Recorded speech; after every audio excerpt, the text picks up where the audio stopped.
لما بلشت فاتن حناوي تغني، الكل بلش يقاري يقول صوت فاتن حناوي أحلى وأجمل من صوت ميادة حناوي.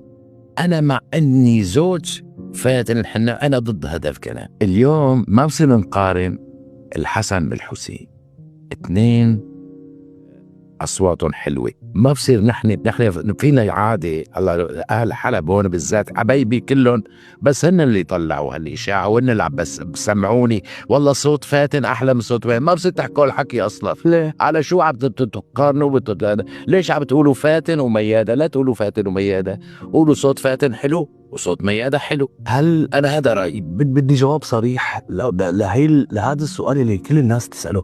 هل فاتن حناوي وقفت غناء كرمال تعطي خدمة لأختها ميادة حناوي، أو لأنه ميادة الحناوي السيدة مع حفظ الألقاب سيدة ميادة حناوي ضغطت على فاتن لحتى توقف غناء؟ الشيء اللي لهلا الناس ما بيعرفوه إنه فاتن حناوي لما طلعت أو كان عمرها 14 سنة، يعني طفل، ما فيها تعطي قرار شو بدها تطلع.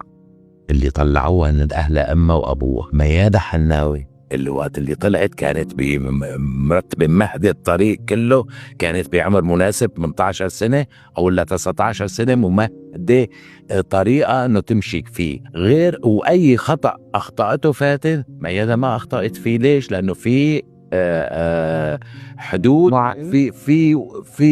في ناس عم تخطط صح.